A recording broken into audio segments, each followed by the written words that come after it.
Hello everyone, welcome to EPG Pathashala program in botany subject. Today I will be talking on a module from plant physiology, namely soil plant atmosphere continuum. All the components of a living system, particularly in a field environment such as plant tissues, soil, atmosphere, water, form physically unified and dynamic system. This physically unified system is referred as soil plant atmosphere continuum. Water is one of the most important component of soil plant atmosphere continuum, and the energy associated with the water fluxes is also play a critical role in this continuum, and therefore our understanding of how life associated with the environment is controlled by soil plant atmosphere continuum. Now let us first begin with the water cycle.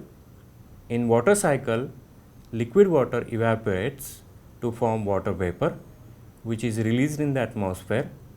In the atmosphere, this water vapor condenses and later on cooled to form liquid droplets which fall on the ground in the form of precipitation. This process requires latent energy which is associated and which converts a phase transition between liquid water and water vapor.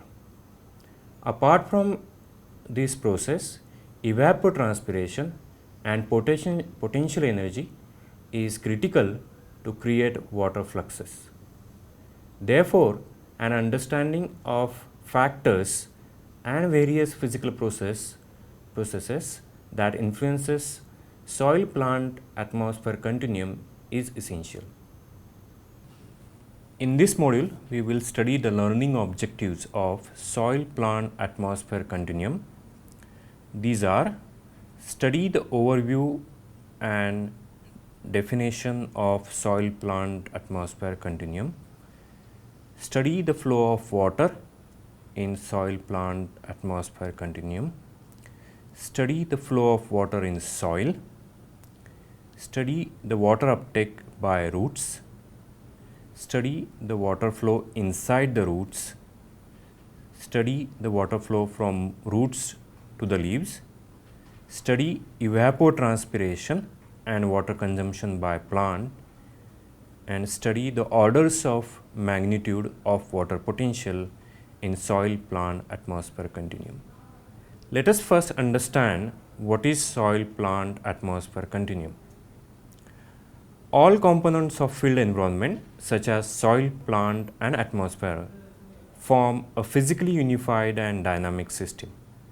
This physically unified system is referred as soil plant atmosphere continuum, in which various water flow processes occur independently. Within soil plant atmosphere continuum, water moves from the region of high water potential to the region of low water potential. This rate depends upon hydraulic resistance of the medium. Let us discuss flow of water in soil plant atmosphere continuum. Flow rate of water in this process are always inversely proportional to the hydraulic resistance, and this can be derived from the equation, that is Q equal to minus delta psi 1 divided by R1 or minus delta psi 2 divided by R2 or minus delta psi 3 divided by R3 or minus delta psi 4 divided by R4.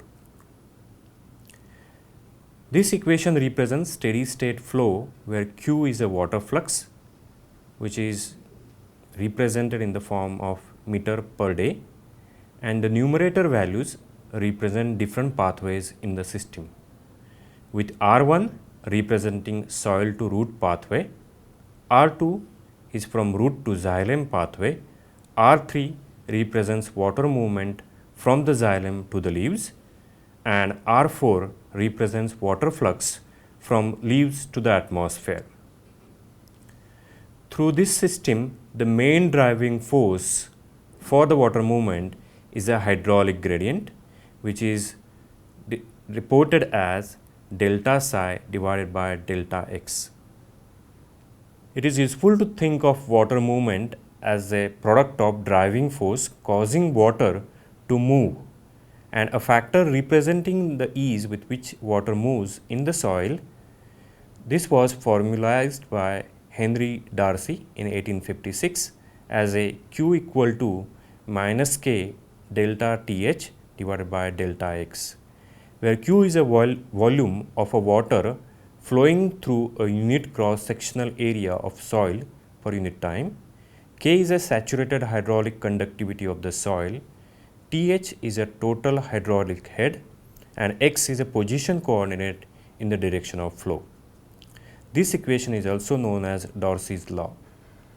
For uniform saturated soil, it is useful to write this equation as dF equal to minus dTh divided by dx, or Tha minus Thb divided by Lab, where Tha is a total head at the inlet end of the soil, Thb is a total head at the outlet end of the soil column, and Lab is a distance between inlet and outlet.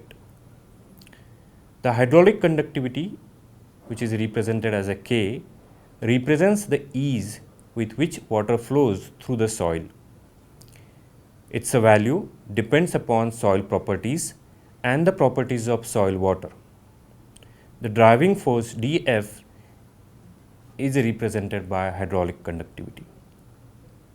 Since some of the volume of soil is occupied by soil particles, water does not flow through soil as easily as it does through the open pipe. The ease of water movement is known as hydraulic conductivity of the soil. Soil with large pores, such as sandy soils, tend to conduct water more easily than the soils with small pores, such as clay soils. Thus, sands have high saturated conductivity values than clay soil. The driving force, which is the rate of water movement in the soil, increases with increasing force.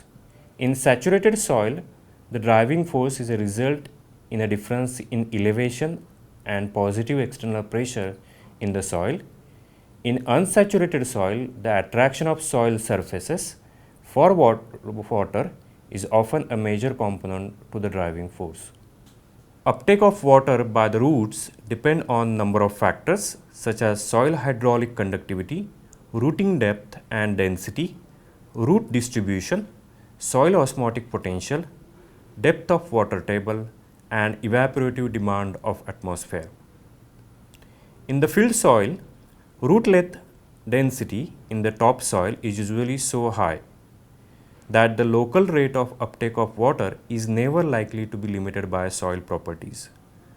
However, in subsoil, root becomes sparse and water flow through the soil might limit the uptake rates. A substantial resistance to water uptake exists at the interface between soil and root, known as interfacial resistance. The interfacial boundaries is only a few hundred micrometers thick and rich in organic substances secreted by the root to form a rhizosphere. Two properties of interfacial zone could influence water flow into roots. First, exclusion of ions at a root membrane might result in a large buildup of these ions outside the membranes. High osmotic pressure outside the roots would impede the uptake of water. The second possible impediment to water flow from soil to root is the physical gap which might form at the soil root interface, either through the roots growing into the pores that are much wider than the root axis, or because the roots shrinking within the pore into which they once fitted easily. What would induce a root to shrink? A fall in a water potential of root could cause shrinkage as thin wall cortical cells begin to collapse during water deficit. The function of plant root is dual. They anchor the plant root to the soil matrix, and they absorb water and nutrients from the soil. Water and nutrients preferentially enter the root through the small root hairs that are located on the root epidermal cells. Water traverses this single cell epidermal layer to reach the cortex. In the cortex, water travels along the two pathways. First one, it moves through the apoplast. Second one, it moves through the symplast. The water conducting elements of the vascular tissue are primarily the non-living and heavily thickened and lignified tracheids as well as xylem vessels. They act as a network of tubes connected one to another. From these xylem tubes, water can ascend from the root up to the small veins in the leaves. At the vein ends, water is released from the xylem. After crossing the mesophyll cells, it reaches the substomatal cavity, from where it diffuses through the stomatal pores into the atmosphere as a water vapor. The ascent of liquid water through the trees induced by this transpiration process is also called as sap flow or transpiration stream. Evapotranspiration is a sum of evaporation and plant transpiration from earth land surface to the atmosphere. Because evaporation and transpiration are practically difficult to separate, they are lumped together. Evaporation accounts for movement of water to the air from the soil surface, plant canopies and water bodies. Transpiration accounts for water movement within the plant and subsequent loss through the water vapor through stomata in its leaves. For soil plant atmosphere continuum, three basic physical conditions need to be met.